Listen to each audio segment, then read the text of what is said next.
There's a moment in The Wire where the Barksdale organization stops feeling like a crew and starts feeling like a military operation with two commanders writing different mission briefs.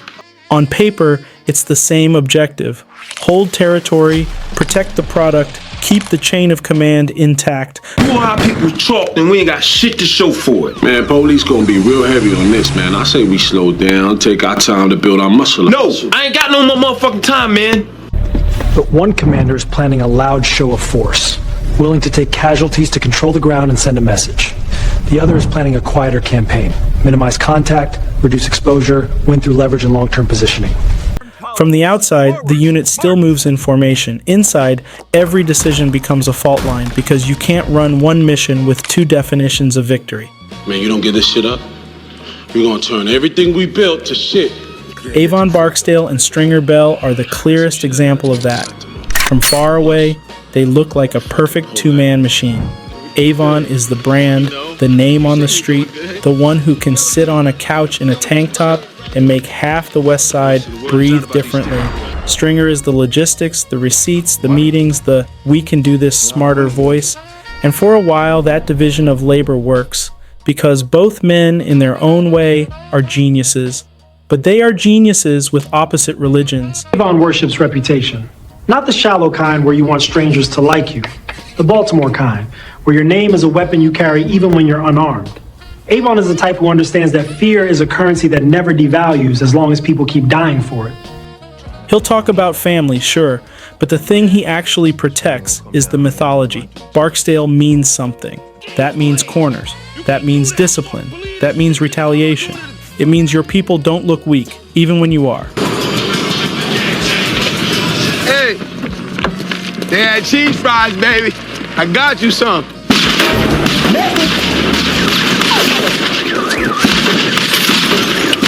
Stringer worships outcomes, specifically money, leverage, insulation. Stringer is not stupid enough to believe the street code is honorable. He's smart enough to see it as a business expense. And he's arrogant enough, this is the key, to believe he can treat street violence like a line item. This comes out through how he controls narratives and denies reality when it threatens his plan, especially around D'Angelo's death being framed as a... And if those sound like two compatible mindsets, they aren't. Wrong. They just look compatible when the money is good and the towers are humming and the police haven't learned how to listen yet. Look, man, I've been locked down. You know what I mean? Yeah, you know what? I gotta take this meat. You know, I'm gonna get at you. The clash was baked in early and you can feel it in the show's small, specific moments. Think about Avon's posture whenever Stringer starts talking like a CEO. It's not just annoyance. It's a man watching his partner speak a language that gets you killed in their world. Did that shit. You asked him who it was? Yeah, I asked him. Why? What?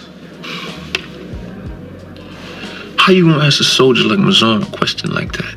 Avon hears expansion, real estate, clean money, and what he sees is vulnerability. He sees guys in suits with soft hands and greedy eyes. He sees people who smile while they rob you legally. Only what I'm saying is it seemed like the expertise ain't where it's supposed to be. Unfortunately, Mr. Barksdale, cost overruns are the nature of the business. And we should discuss this over lunch. Hell no, man. I got elsewhere to be. Avon's not romantic about the street. He's trained by it. Stringer, meanwhile, is watching Avon take casualties like they're inevitable weather. Bodies drop, corners get hot, and Avon's solution always circles back to dominance. More muscle, more response, more war.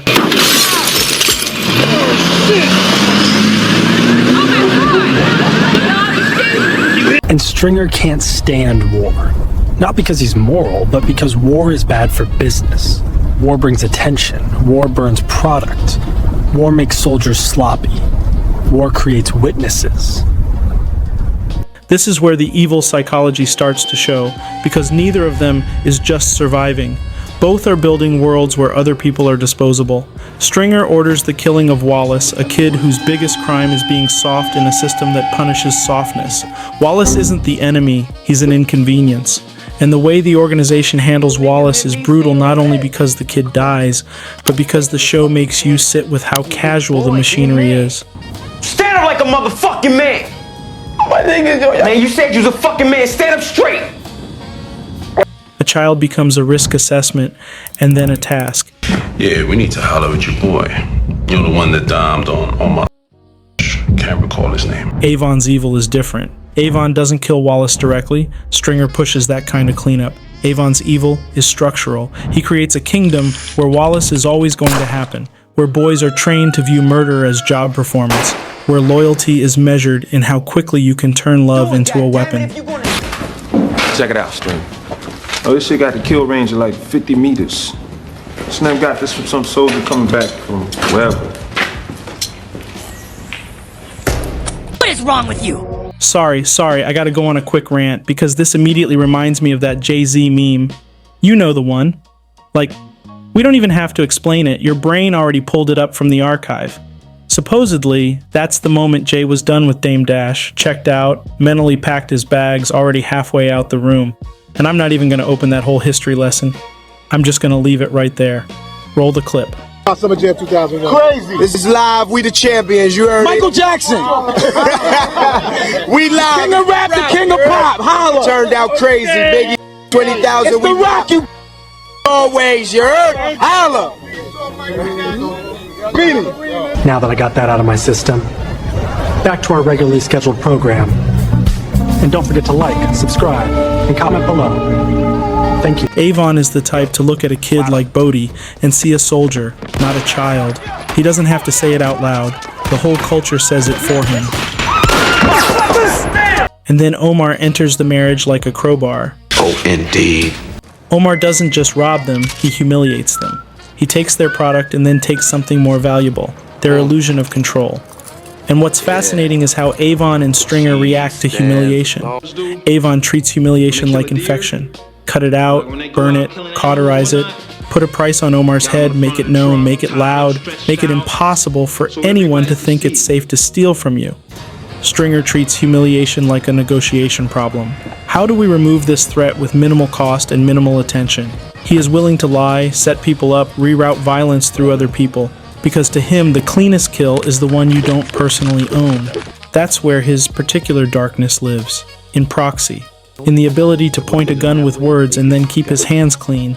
He lies to Omar about Brandon and tries to redirect Omar toward Brother Muzone. But the real poison between Avon and Stringer isn't Omar. Omar is just the pressure test that reveals what was already cracking. The real poison is that Avon wants to be remembered and Stringer wants to be untouchable. And you can't be both. Because to be remembered in their world, you have to show your face. You have to take battles that don't make sense on a spreadsheet. You have to do things for respect that look stupid to anyone with an MBA.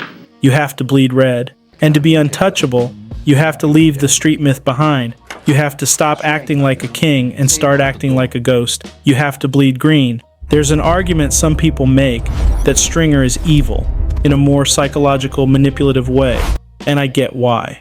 Because when Avon does something monstrous, it often comes with a kind of blunt honesty.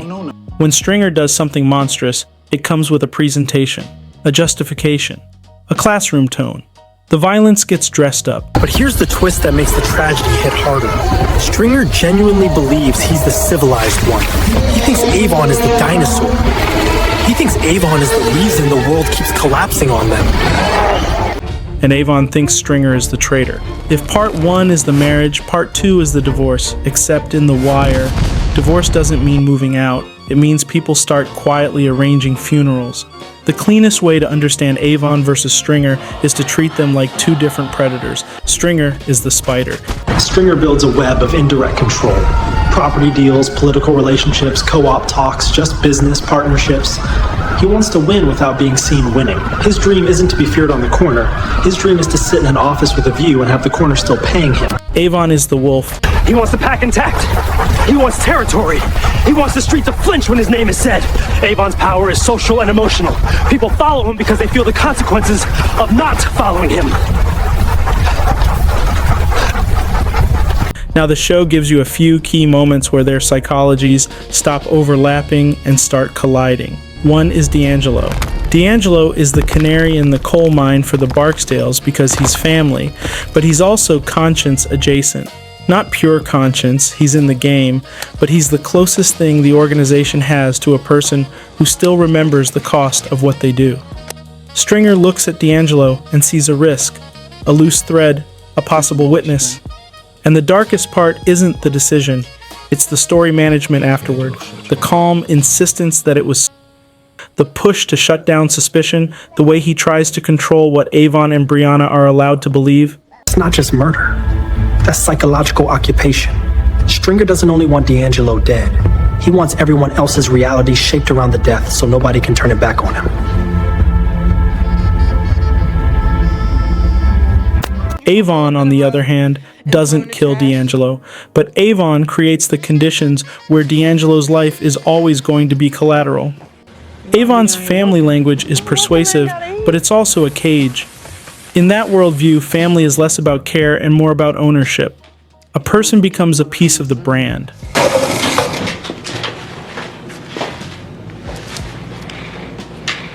You know, he always talking family.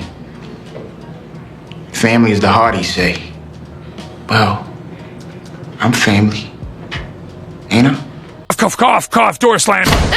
And then there's the weaponry and escalation. Avon's willingness to go high-tech, to load up on serious guns, even grenades, and treat the street war like it's a theater of operations. I spoke to Prop Joe's people. They think we can work this out. Sit down. It's the perfect time for it, man. I mean, you done represented yourself, man. Your name ringing out now that you done taken Marlo down a notch or two, man. So why not quit while we's ahead? Just let me get this thing right, man. Then, we get back to business as usual. They're gonna cut us out, Avon. That matters psychologically.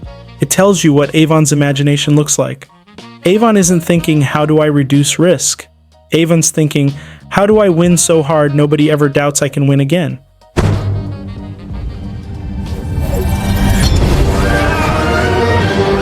Stringer hates that.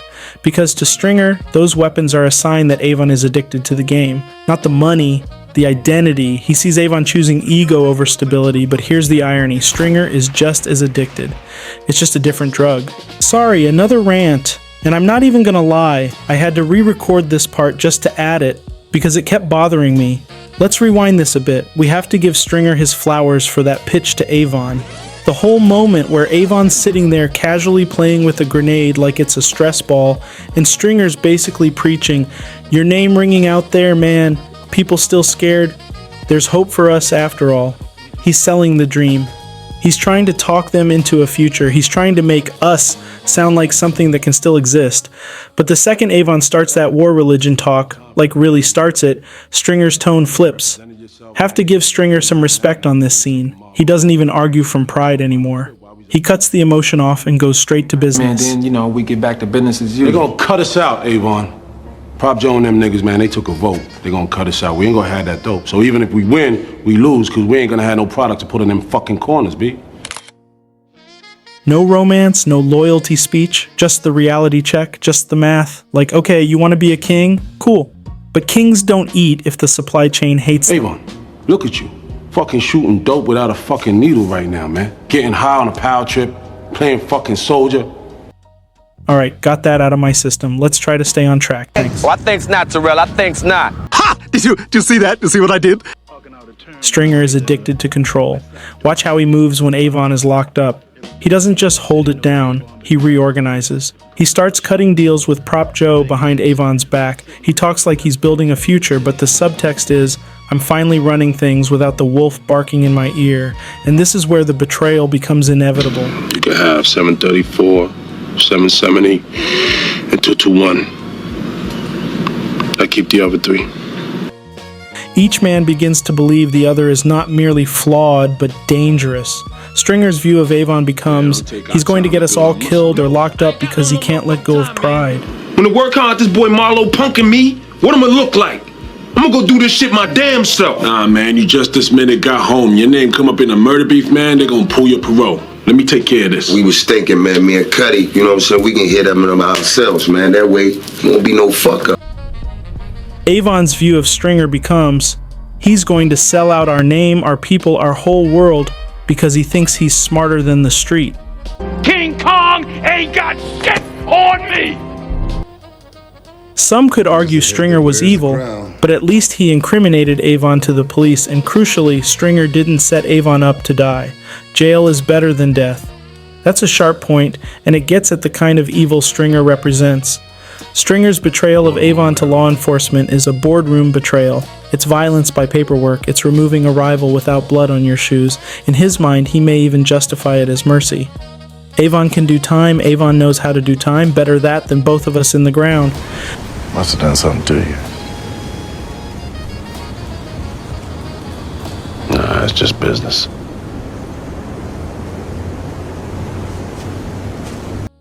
But let's not sanitize it. Turning Avon in isn't compassion, it's replacement. Stringer wants Avon out of the way so his version of the organization can finally exist. And Avon's betrayal of Stringer, giving him up to Omar and Brother Muzone, is the opposite kind of evil. The boy gave you up. That's right. And we ain't had to torture his ass neither. It's a street execution by Get alliance. on with it, motherfucker. Avon doesn't call the police because that violates his religion. Avon calls the predators, who will do what the street does best. That's what I want. Make a lesson out of a I body. want that motherfucker on display. We send a message to the courtyard about this motherfucker, so people know we ain't playing. Why would Avon do it? Because in Avon's mind, Stringer committed the unforgivable sin. He tried to rewrite what the crown means. Stringer isn't just disloyal in Avon's eyes. Stringer is a contamination. He's the guy inside the castle quietly telling everyone the king is obsolete. Worse, he's doing it while wearing the king's colors. When Avon learns Stringer has been moving behind his back, deals, decisions, hits, the betrayal isn't merely personal, it's existential. It threatens the thing Avon believes keeps them safe, the street's belief in Barksdale unity, power, and consequence. And Avon also understands something Stringer forgets. In their world, a leader can survive prison if the name survives. But a leader can't survive being seen as weak or being seen as fooled. Stringer makes Avon look fooled. But what got you here is your word and your reputation. With that alone, you've still got an open line to New York. Without it, you're done. That's why Avon trades Stringer to Muzone and Omar like a man trading a hostage to end a war. Because to Avon, the war isn't against the police, it's against humiliation. And Avon has always been willing to burn bodies to cauterize humiliation. This is where I get reflective for a second, because I think the show is asking something mean of us here. It's asking, what kind of evil do we forgive more easily? Stringer's evil is corporate. It looks like strategy. It looks like hard decisions. It comes in polite language. You can imagine 1,000 modern versions of Stringer who never touch a gun but ruin lives with the same cold detachment. Avon's evil is blunt. It looks like warfare. It's loud and obvious, and therefore, weirdly, easier to categorize as the bad guy stuff. And then the show twists the knife. The so-called businessman ends up dying like a gangster in a half-built dream, while the so-called gangster survives by doing time, because time, to Avon, is a price you can pay. Shit, you only do 2 days know-how. That's the day you go in and the day you come out. Yeah, well, here's the warrant.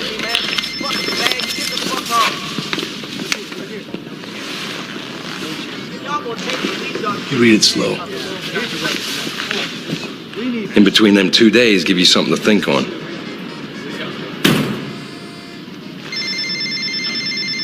Death is a loss of name, so when you say Stringer didn't set Avon up to die, you're right.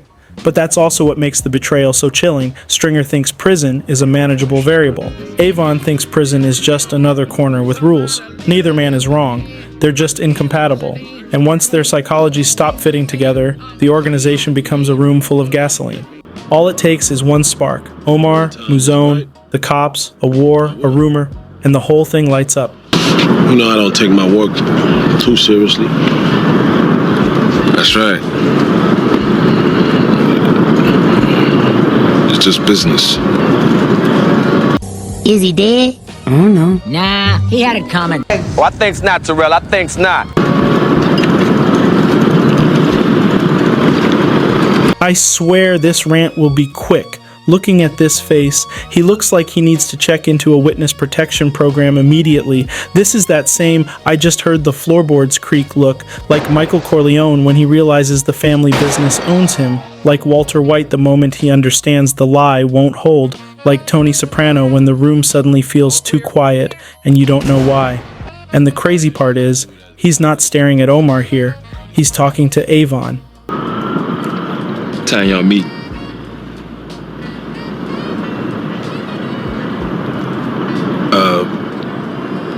What time? 12? You're dead! I think, what?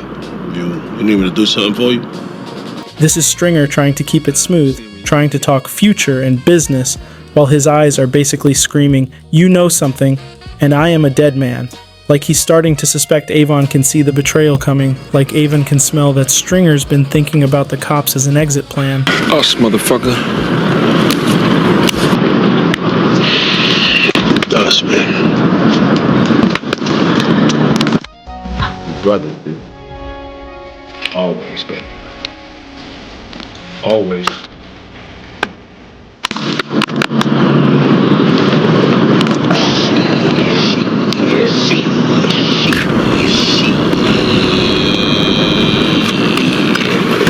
Having a near-death experience. Oh, thank God. Oh. When Marlo Stanfield arrives, the show gets colder. Not louder, not more explosive, colder.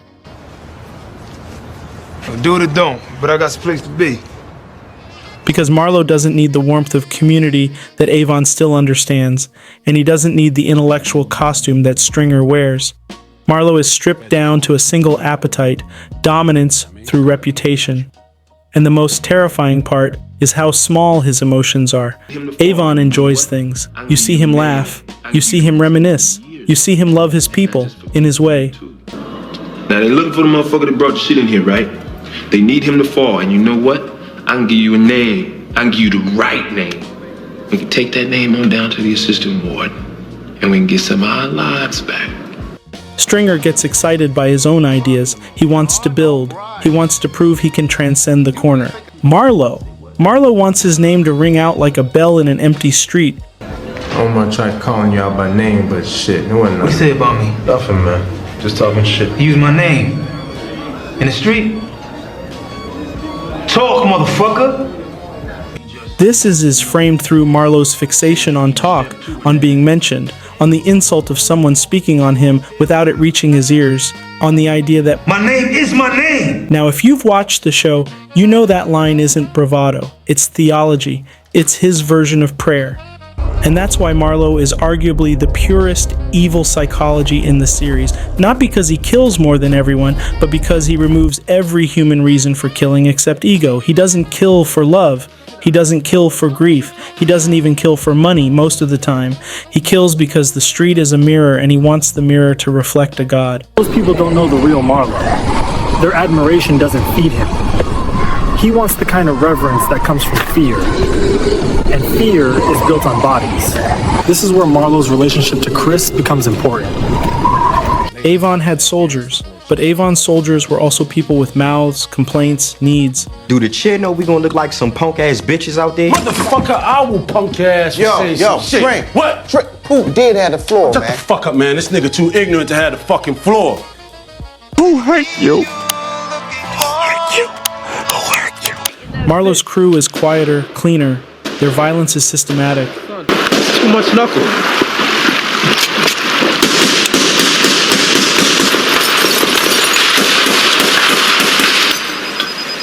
The vacant houses become a physical metaphor for Marlo's psychology. Erase the evidence, erase the grief, erase the story. People disappear. The neighborhood learns the lesson without getting the closure. Chris, no! You know, I keep it quick, Trey.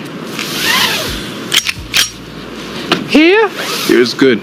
Not in the vacant. What's the difference? The difference is my people.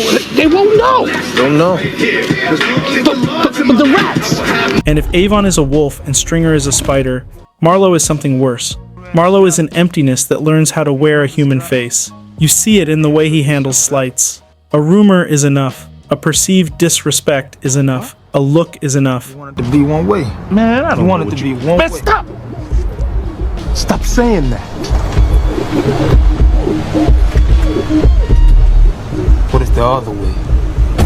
There's that conversation about someone talking, and the logic is horrifyingly simple.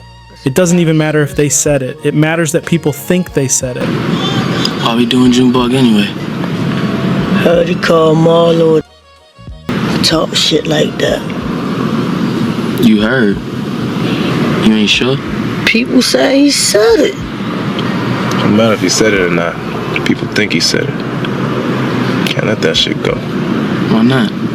That means the story exists, and Marlo cannot allow stories he doesn't control. That's dark psychology in its most distilled form, punishing not actions but perception, policing reality itself. And now bring Omar back in. Omar is the natural predator of crews like Marlo's because Omar lives off fear too, but he doesn't outsource his fear. Omar earns it personally. He walks into stash houses like a ghost with a shotgun, and the myth does half the work before the gun even shows. But Omar's fear has a strange honesty. Omar is exactly what he looks like.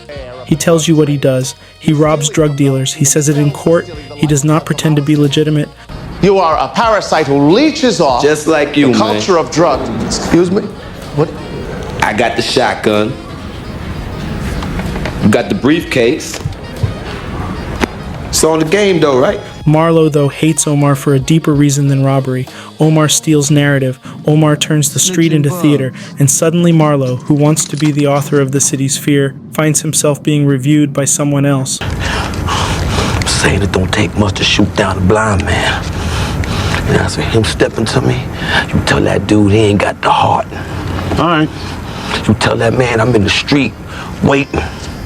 Just like a little bitch, he ain't nowhere to be found. Omar burns money and makes it a message. Now you make sure you tell old Marlo I burn the money. Cause it ain't about that paper.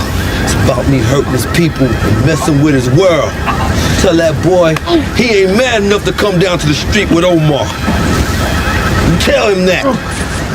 Omar turns the war into a myth that belongs to Omar, and Marlo cannot tolerate sharing authorship. That's why Marlo's obsession with Omar isn't purely strategic. It's personal in the way that narcissism is personal. The insult isn't the act, it's the implication that you are not supreme. Now, compare Marlo to Avon for a second, because it's one of the best engagement cuts. Avon will go to war for corners, but he also understands the old school rules. There's a kind of order to chaos. On a Sunday morning? Yo, I don't give a fuck, man. I hear that name, man. I ain't thinking about a church day. The Sunday truth's been around as long as the game itself, man. I mean, you know what I'm saying? You can do some shit and be like, what the fuck? But hey, just never on no Sunday, man. He respects certain boundaries, even if he violates others. Avon's violence is brutal, but it exists in a social ecosystem. Marlo doesn't care about the ecosystem. He cares about outcomes that feed his name.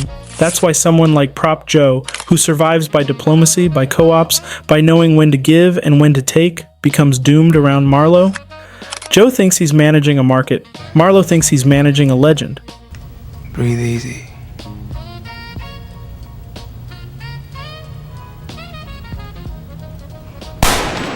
And when Marlo kills Prop Joe, the scene is chilling because it's gentle. The line about closing your eyes, the soft voice, the fake calm, this is murder performed like customer service. Diet Coke, please. And 5 minutes of your time. You are not a cautious man at all. Your partner was late, and he was high. That's what I mean by minimalism. Marlo doesn't rage, he doesn't monologue, he just removes people, and he does it with the emotional investment of throwing away trash. We drop 5 on Westminster ground. Drive through East Baltimore, you don't even see a Baltimore nigga with a Yankee cap. Want us to stay on that too? I talked to the fat man, but I think we're done there. This is also where his recruitment of Michael matters, because Marlo doesn't recruit like a coach. He recruits like a collector. He sees a strong kid with boundaries and thinks, I want that strength pointed at my enemies. What's wrong with you, boy? You too good for my money? Or is you such a bitch-ass punk you worried about where my money come from?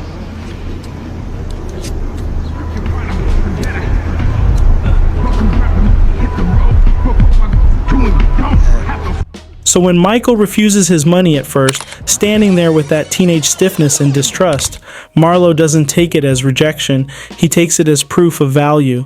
Marlo's insulted curiosity, the challenge, the you too good for my money posture.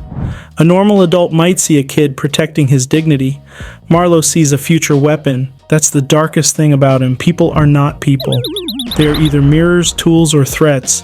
And once you see that, you realize Marlo isn't just another kingpin. He's what happens when the game stops pretending it's human. Chris Partlow is the kind of character who makes you uncomfortable because he doesn't perform evil the way you expect. He's not twitchy, not loud, not theatrical. He's competent. Chris is what happens when violence becomes professionalism.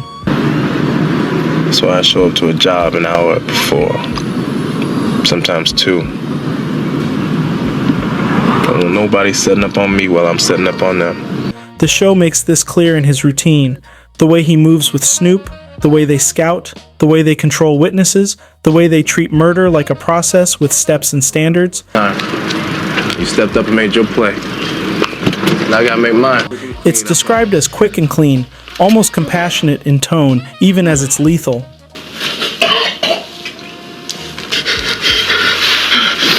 Chris. And that's important psychologically because it separates Chris from someone like Stringer. Stringer manipulates people into violence because it keeps him safe.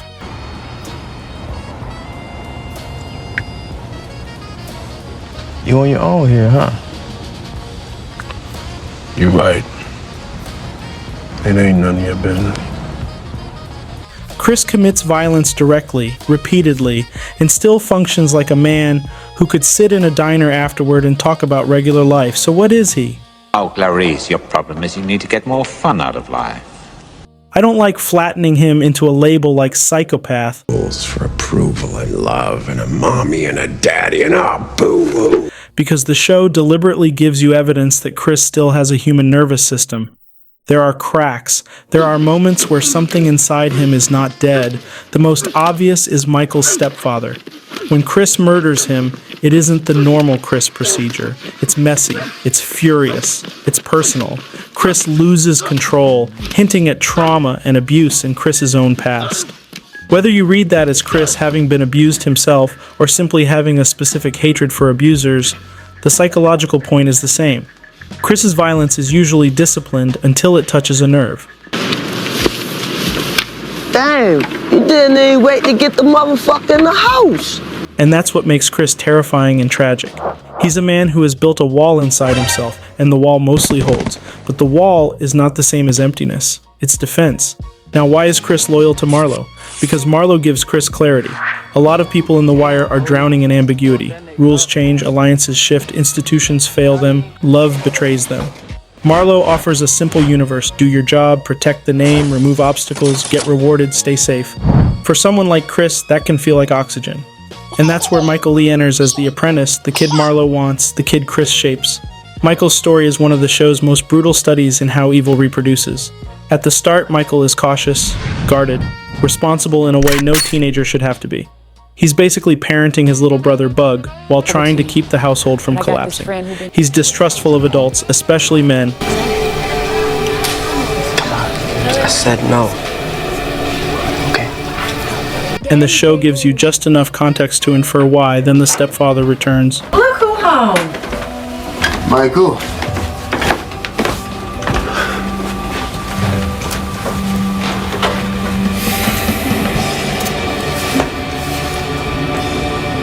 Damn, you grew.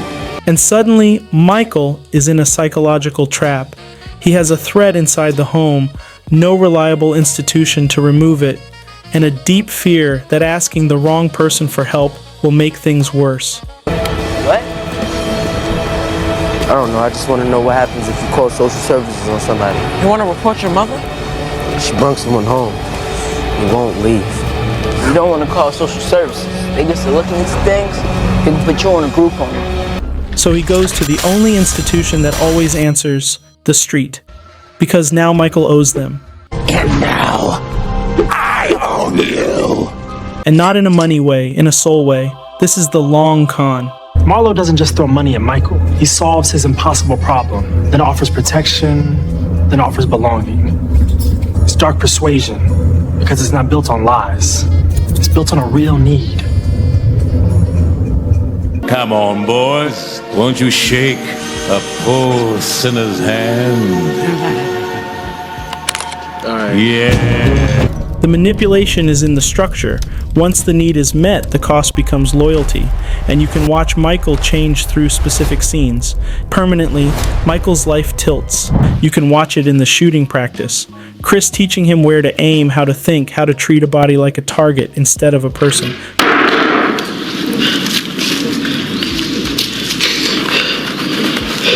What's next? Go to the head. Keep it quick. Chris instructing him to aim for the head, to adjust for a vest. That's not just training. That's identity formation. Michael is being taught what he is allowed to be. And because Michael is smart, because he's resilient, because he has leadership energy, he learns fast. Which is the tragedy. The traits that could have made him a protector in a normal world become the traits that make him efficient in an abnormal one. This is where the show hits me personally every time. Michael doesn't become cold because he enjoys it. Ma, where's the rice-a-roni? There's this boy in the stoop, looked like he was starving. So you cooked it for him? Nah, I just gave it to him. Just gave it to him. Boy ate a raw box of rice-a-roni. He becomes cold because warmth is dangerous. Hey, wait a minute, boy, what you doing? I'm gonna take you home. Nah, no thank you. Michael, come on now, serious. Nah, no thank you. I'm good from here. When you're a kid who has already learned that adults can hurt you. Damn, you grew. That systems don't rescue you. That vulnerability gets exploited.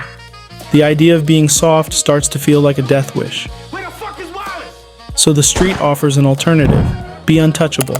And untouchable in this world means learn to hurt first. By the later seasons, Michael is doing work that earlier Michael would have been horrified by.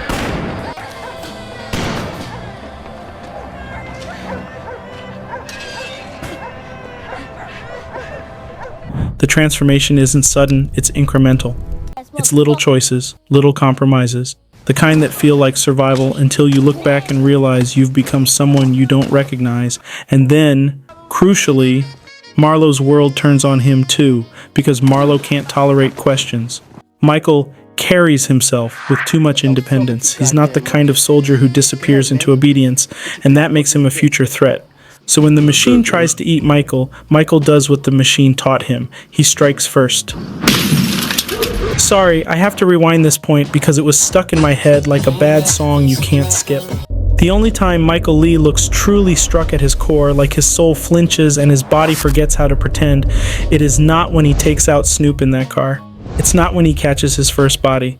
Not even when Chris and Snoop slide up on him in that alley with that quiet surgical menace and tell his friends to get lost, like they're clearing a table before the meal arrives.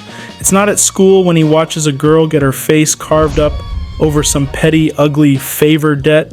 It's not when three boys approach him and try to press him, and it's definitely not when Marlo steps into his space, because Mike already understands Marlo's reputation the way you understand winter. You don't debate it, you just brace for it. No, the moment that really cracks him is when he sees his stepfather coming down those stairs, because street danger is loud. It announces itself. It gives you a posture to take. Chin up, shoulders squared, hands ready, eyes cold. You can prepare for violence that looks like violence. But that kind of abuse, that's a private terror. It lives inside the home. It wears a familiar face. It turns the place that's supposed to be safe into a trap where the exits don't count because you're still a kid and the world doesn't believe you.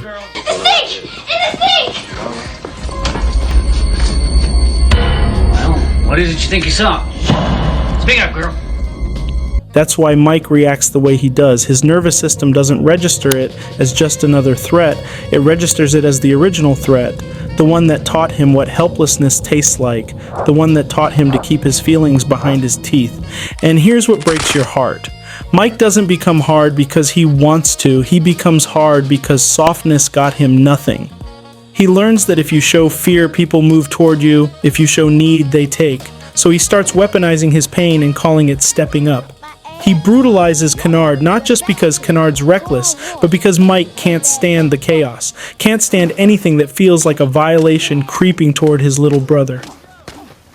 He checks Naaman too because Naaman talks tough, but doesn't understand what real predators sound like when they're close enough to touch you. Mike isn't just protecting people. He's trying to control the world so it can't surprise him again. That's the tragedy. Bug is the reason Mike gives out loud, but underneath that is something more desperate. A vow he never says but lives every day. I will never be that powerless kid again. And once that vow takes root, the street becomes the only language that feels honest. Because it offers one rule that never lied to him. If you can't be protected, you become the protection. Yo, look. I'm not trying to stand around and let no chump-ass niggas think I'm shook. That's the nightmare loop of evil psychology in The Wire. The game doesn't just kill people, it manufactures replacements. Omar Little is the character people misread until they're forced not to. On paper, he's a stick-up man. He's armed, he's dangerous, he's killed. If you wrote him in a police report, he'd look like a monster. But the show refuses to let you keep him in a police report. Oh, I think's not, Terrell. I think's not. Omar lives by a code. A man got to have a code. The insistence that he doesn't victimize civilians. Hey, look, I ain't never put my gun on no citizen. The openness about who he is and what he does. So you rob drug dealers. This is what you do. Yes, sir. Now, code doesn't make someone good. Code can just be a personal rulebook for a villain. But Omar's code matters because it's the only thing in the street world that resembles limits. And limits are what separate violence from pure appetite.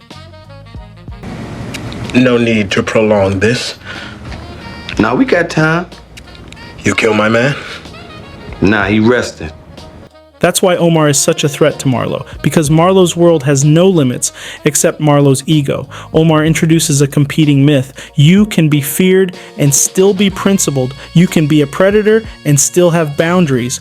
Marlo can't understand that. He sees boundaries as weakness. The bunk scene is the clearest collision between Omar's myth and the show's moral gravity. Bunk basically tells him in plain human language that kids are pretending to be him, that the street is glorifying him, that this is a sickness spreading, and Omar, for a second, you can see it land. Predatory motherfuckers like you. And out where that girl fell, I saw kids acting like Omar, calling you by name, glorifying your ass. Makes me sick, motherfucker, how far we done fell. That's the difference between Omar and someone like Marlo. Omar can be moved, he can feel shame, he can feel grief, he can break. But Omar is also not innocent. He cultivates fear on purpose. He knows reputation makes the work easier. The whistle, the coat, the walk. Omar is not just a man, he's a performance, and the performance is protective. Here's the cruel thing. Marlo also cultivates fear. Avon cultivates fear. Stringer cultivates fear indirectly. Everybody is building a myth. But Omar's myth has a weird honesty. He doesn't pretend the myth is virtue. He just uses it as armor. Snitching bugs.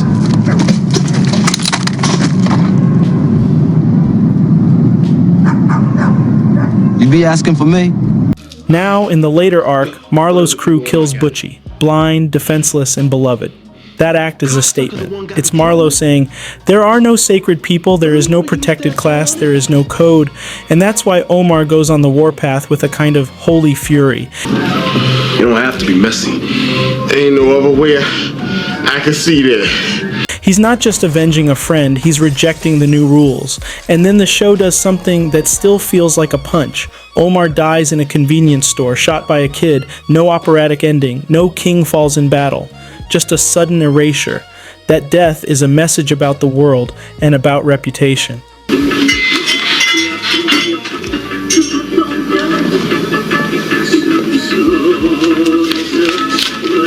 Let me get one of them too. Omar's myth is enormous, but the street is so broken that even the myth can be ended by a child who wants to feel big for 1 second.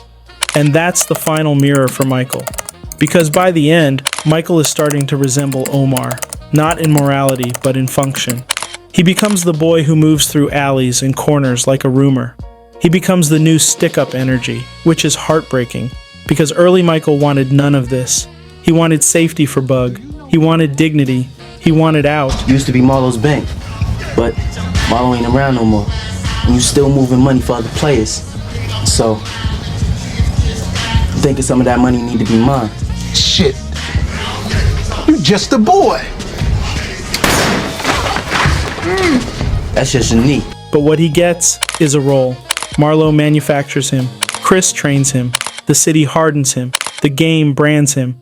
And then he becomes what the game needs next, the next predator in line. That's why when we circle back to Avon and Stringer, the whole story feels like a study in doom psychologies more than good guys versus bad guys.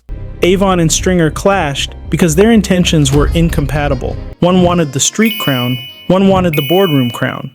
Their betrayal was almost logical, given their religions. Avon protects the name through violence. Stringer protects his future through control and exposure. Avon tied to reputation, Stringer tied to profit and manipulation. But Marlo is what happens when you remove even the illusion of partnership. Marlo doesn't need a Stringer. He doesn't need an Avon. Chris is the instrument that kills. Snoop is the instrument that laughs while it happens. Michael becomes the instrument that learns, then eventually breaks away into his own instrumenthood. Omar is the instrument of consequence, the ghost that punishes crews who forget the street's older rules. And if you're asking me, if I'm being honest, this is the part that sticks with me. Everyone thinks they're choosing. Almost nobody actually is. Stringer thinks he's choosing legitimacy while ordering murders. Avon thinks he's choosing loyalty while sacrificing family. Marlo thinks he's choosing power while proving he has no self outside power. Chris thinks he's choosing duty while bearing his trauma under procedure. Michael thinks he's choosing protection while becoming a danger. Omar thinks he's choosing a code while being turned into a symbol that corrupts kids. The evil psychology of The Wire isn't just that these men do terrible things, it's that the game offers each of them a story that makes the terrible thing feel necessary. And the show asks you to sit there, watching the consequences pile up, and wonder how many times in real life we do the same thing, build ourselves a story so we don't have to look at the blood on our own hands. Thank you for watching to the end. If you enjoyed what you saw, please like, share, and subscribe. I might do a bunch of Wire videos based on how this goes. Any feedback would be great. See you in the next video.